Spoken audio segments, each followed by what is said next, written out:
Hi there, everyone. This is Leah from the Race Center and Tyler with the Recreation Department, and we're back at it. Nature Notes.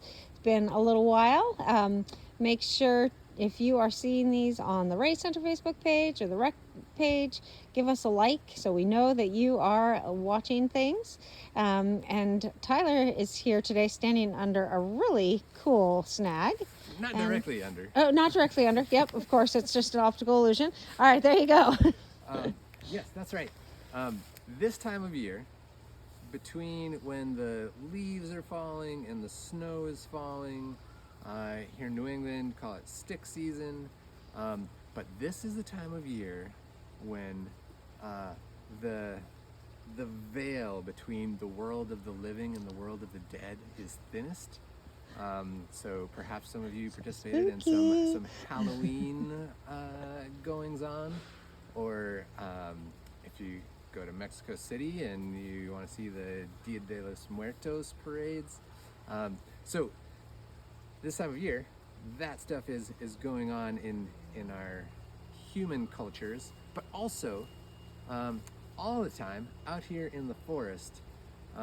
There's that play between what's going on with the living and the dead, and these trees like this one behind me here, this tree that has died, is still providing lots of life. And so these snags are standing dead trees. This little birch tree here is one type, but then occasionally you'll get a giant white pine which will be standing for decades. And after a tree has died, a big white pine like that may continue to provide habitat for up to 200 years while it's standing, and then as a log on the forest floor. So, as you can see, obviously fungi are populating these dead trees, but also provides habitat for lots of insects, and the insects attract birds and other things that eat insects.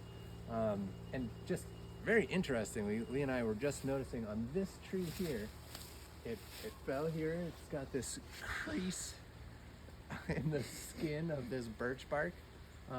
But these fruiting bodies on these mushrooms here are already starting to adjust to their new orientation.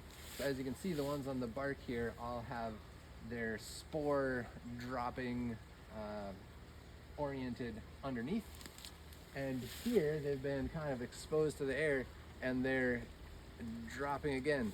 So I don't know if they are phototropic, they're turning because of the sun, or what other thing is happening that lets them know that they're at a funny angle, but they are starting to adjust already, which is super cool.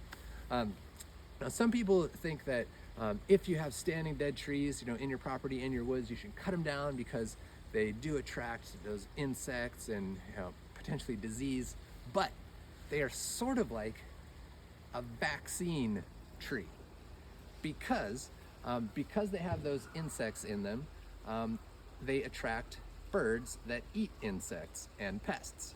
So if you don't have snags, you have very few woodpeckers, and if you don't have the woodpeckers, then you don't have the birds that are going to eat the insects that are infesting the trees. So having trees like this is actually a symbol of, or a sign of, a very healthy forest.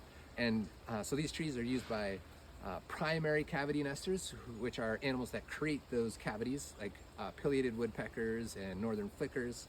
And then those nests get used by secondary cavity nesters, like chickadees and bluebirds, tree swallows, and mammals like bats, raccoons, squirrels, and some big ones, bears, occasionally nest in the tree. And so all sorts of life is supported.